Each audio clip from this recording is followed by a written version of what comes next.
A scream tore through the silent house. "She slipped and fell. It was an accident," my son Daniel shouted, his voice trembling. When everyone rushed in, I was lying motionless at the bottom of the stairs. The smell of wood, iron, and blood mingled in the air. I couldn't speak, but in my coat pocket, the small voice recorder had been running for 2 minutes. The last sounds I heard before everything faded into darkness were heavy footsteps, my heartbeat pounding in my ears, and a faint voice, almost a plea. "Don't make me do this, Mom." He thought I'd lost my mind, but I recorded everything. My name is Helen Moore. I am 67 years old. After my husband passed away, I lived alone in a small suburban house. I spent my entire life as a nurse, caring for patients, for my family, for everyone, except myself. Now, in my children's eyes, I'm just a troublesome old woman, slow, forgetful, and irrelevant. But they've forgotten one thing. I may be old, but I'm no longer silent. If you also believe that the truth deserves to be heard, hit follow. Here, we tell real-life stories of pain, of courage, and sometimes of secrets that leave you speechless. The bravest thing you can do is to speak up. Part 2. I woke up to a pain that split through my chest. The white glare of the hospital room stung my eyes, and at first every sound seemed to echo from far away. The clatter of gurneys, the click of nurse shoes, and a familiar voice. "Doctor, please. My mother's still in pain. She fell down the stairs. Could you check her skull again?" Daniel. I forced my eyes open. My vision was still blurred, but I could make out his tall figure leaning close to the bed, hands gripping the rail as if he could barely hold himself together. We kept telling her not to go upstairs anymore, but she's so stubborn.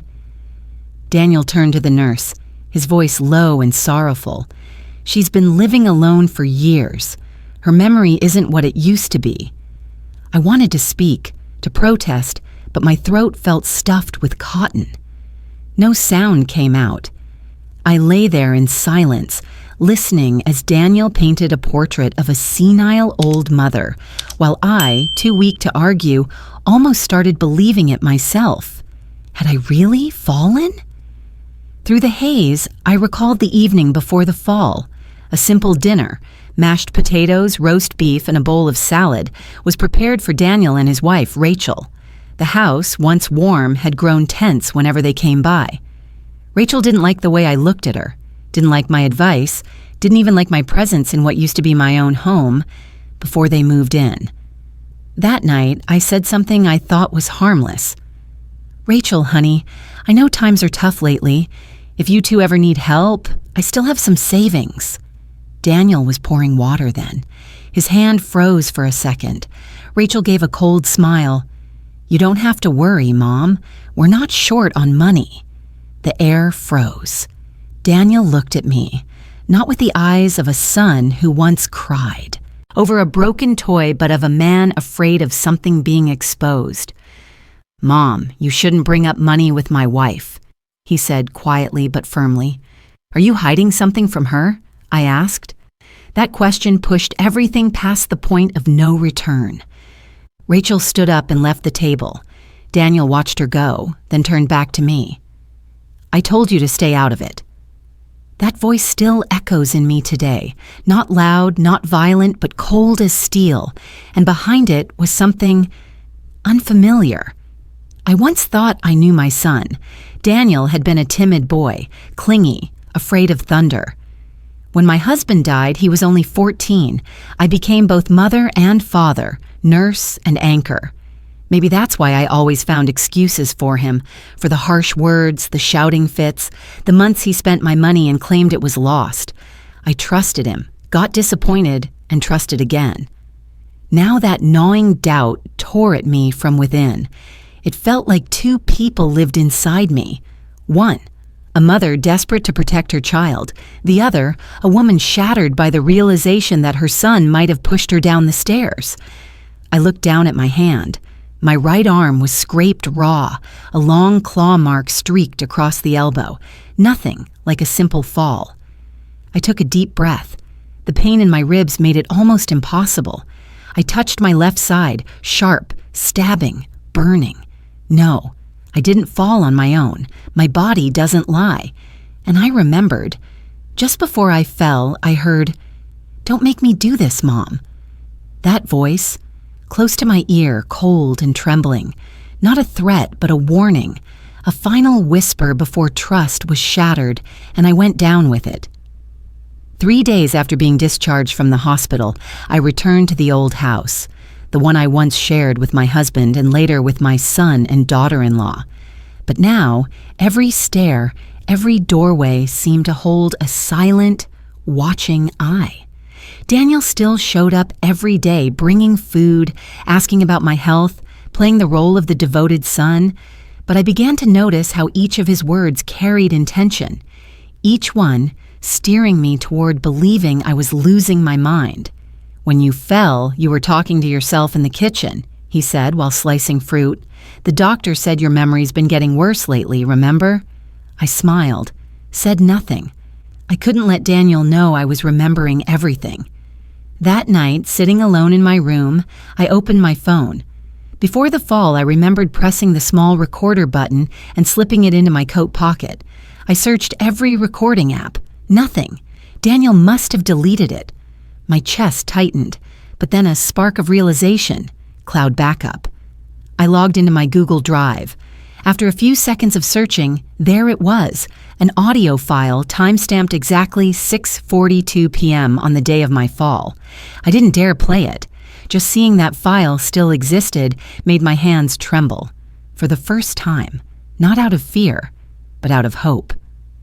Quietly, I plugged in a USB drive, downloaded the file, and hid it inside an old envelope. I tore a Christmas card in half, slid the USB inside, sealed it, and tucked it into the bottom drawer of my closet, a place untouched since 2018. The next day, I called Janine, a longtime friend who'd been a homicide detective before retiring. She arrived with 2 cups of coffee and the same sharp eyes she'd always had. I told her everything, every detail. When I mentioned the recording, her eyes lit up. "Helen, don't trust anyone. Not the police, not your neighbors, not even family. The only thing you need right now is evidence. Record everything, every word, every time, every look, all of it." From that day on, I started keeping a detailed journal. I drew a diagram of the staircase, including the spot where I stood, Daniel's position, the spacing of each step, and the height of the railing. I documented every sentence Daniel said after the accident, every comment from the nurse and doctor. I even set alarms to remind myself to write things down the moment anything unusual happened. I was no longer the fragile mother. I was a survivor rebuilding the truth. Then one night, while Daniel was out, I crept to the security router box in the electrical cabinet. The home camera system had been installed by Daniel, linked to the desktop computer in his office. He'd forbidden me from touching that computer. But Daniel forgot one thing. No mother ever forgets her child's birthday. I logged in and opened the security software. The footage was stored automatically for 7 days. That night was day 6. I reviewed the timeline up to 6:40 p.m. The hallway camera upstairs had captured everything. Me and Daniel standing by the staircase. There was no sound, but the movements were precise. I saw myself talking, one hand raised slightly as if making a point. Daniel stood close, head tilted, expression tense. Then he took one step closer. I recoiled instinctively. There wasn't a visible shove, but the way I flinched, startled, and slipped backward down the stairs, there was no mistaking it. It wasn't an accident. It was a moment of being cornered to the edge. Watching my own body tumble down those wooden steps made my heart clench, not from pain, but from recognition. That was me. Daniel stood there for a second. Then he ran after me, screaming. I saved the video, one copy on the computer, one on an external hard drive. I labeled both with a note. If anything happens to me, open this. For the first time in weeks, I could finally breathe. I was no longer the only witness. Now the truth had form, had voice, and had me standing behind it. 3 days after I recovered the video, Daniel and Rachel came to visit carrying a bag of fruit and 2 strained smiles. "We need to talk," Rachel said before even setting the bag down. I nodded and gestured for them to sit. But this time, I didn't pour tea. I wanted my hands free for whatever might happen next. "We've all said things we shouldn't have," Rachel began, softly, sitting close to Daniel, her tone calm, almost motherly. "Families have misunderstandings sometimes. You're getting older and your memory isn't what it used to be. If you hold on to every little thing, you'll only hurt yourself." I lifted my gaze to her, steady, cold as steel. "Forget," I said clearly, each word deliberate. "The staircase still smells of my blood. For nights, I've heard the sound of wood hitting my ribs every time I close my eyes." Rachel's brow furrowed slightly. Daniel sighed. "Here we go again," he muttered, his voice dropping. "You always have to play the victim, Mom." I didn't look away from my son, the boy who once cried over bad grades, who clung to my legs, begging forgiveness for breaking his father's only vase. "I don't need anyone to believe me," I said. "I just need someone to hear your voice from that night." Daniel slammed the table and stood up. The chair screeched across the floor. Rachel grabbed his arm, trying to stop things from exploding. "We're not here to argue," she whispered. "We're here to make peace. You don't really want to call the police or take this to court, do you?" They left after half an hour. No apologies, no hugs, just words wrapped in civility but edged with knives. That night, I found a note slipped under my front door. No name, no signature, written in ink. "Old women shouldn't play with fire. One day you won't wake up." I stood there for a long time watching the paper tremble in my hand, not from fear, but because I knew they were panicking, and the one about to lose control wasn't me. 2 days later, I found the back door unlocked. No signs of forced entry, nothing stolen, but the Christmas card box where I'd hidden the USB had been moved. I checked. The USB was still there, but someone knew where to look. I changed my plan, made another backup, sent it to Janine's email with the subject line, "Open only if I disappear." Rumors began to spread through the neighborhood. My next-door neighbor stopped by and said, "Rachel mentioned you've been a little confused lately, talking to yourself sometimes." I smiled and nodded. "Old age, dear." I didn't argue. People always trust the young, the ones who speak smoothly, over an older woman recovering from a fall. That night, I sat before my computer, finger hovering over the delete key. I opened the audio file. For the first time, I listened to the full recording. Footsteps, heavy breathing, and then, clearly, Daniel's voice. "Mom, you have to stop. Don't make me do this." It wasn't the voice of a cold-blooded killer. It was the voice of a child raised on forgiveness, fed by the belief that no matter what he did, his mother would always forgive him. I almost pressed delete. Part of me still longed to hold on to the boy I once cradled in my arms, but Janine's words echoed in my head. "If anyone's going to doubt you, Helen, just make sure it isn't you." I lifted my hand from the keyboard. I longer sought forgiveness. I no longer needed to prove I was right. All I wanted was to reclaim control of the truth, and if necessary, I would make the whole world hear it. That morning, I put on a white round collar shirt, the kind I used to wear when I was head nurse. The face in the mirror had more wrinkles now, the eyes deeper, but I saw my old self again. Not the mother who fell, but the woman standing up for the truth. I went to the local police station with Janine carrying a folder. Inside were the audio recording, the video footage from the security camera, handwritten notes, and a complete journal of times and dates. Everything was printed and organized, like a report on my own life.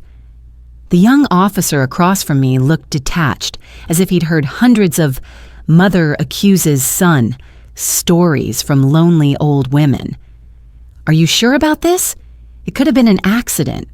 You're of an age where memory can be unreliable." Janine sat beside me silent.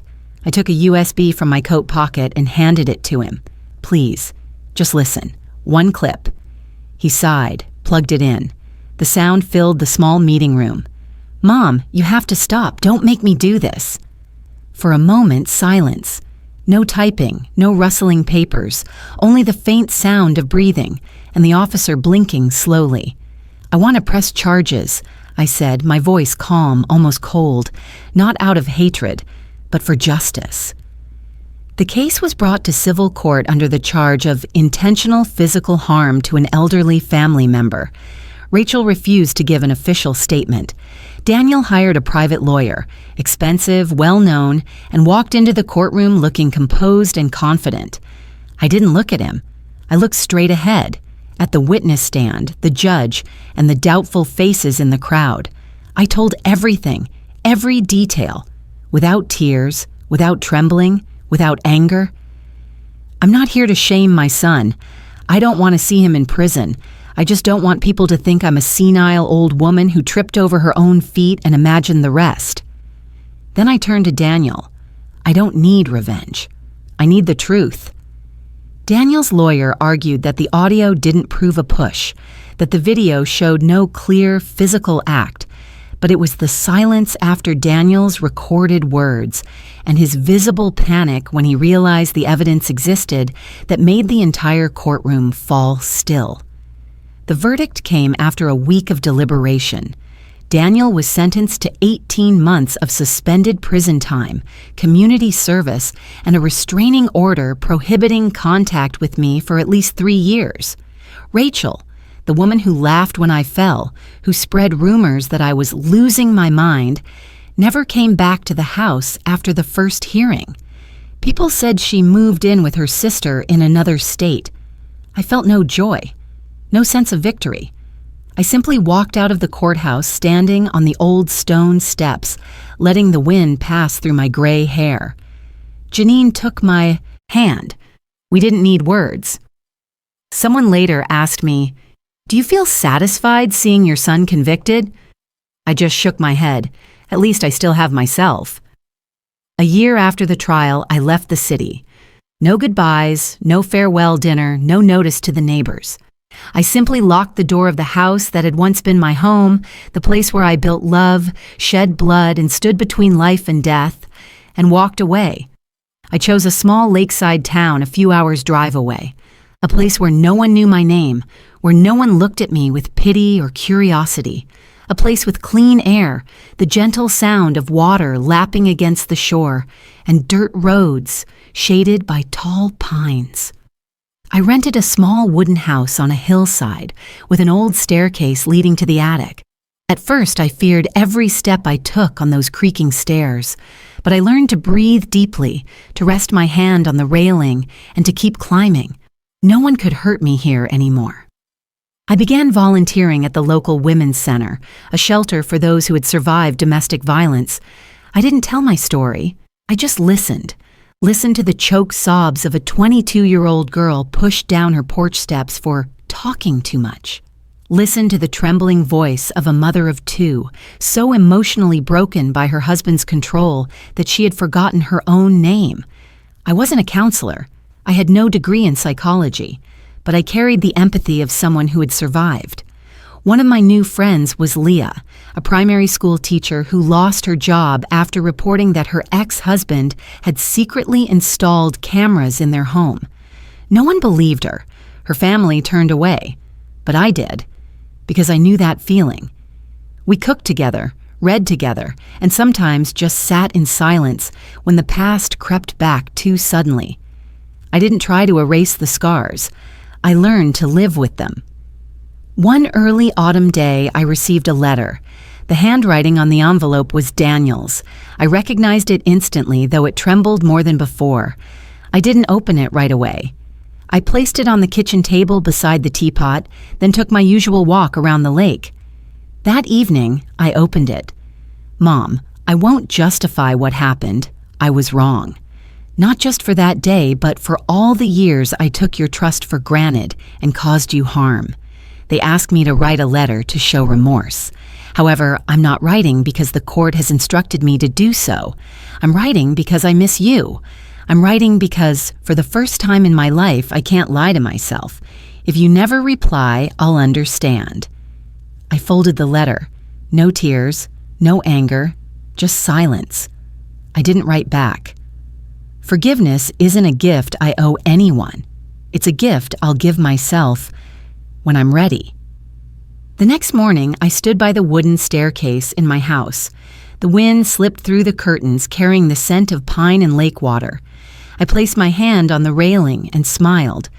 They said I fell, but I stood back up, and now I tell the story. Sometimes what hurts us most isn't the fall, it's the silence that follows. Listen to the elderly with respect. They are not just memories. They are lives that once stood firm, loved deeply, endured quietly. And sometimes they are the bravest ones in the family.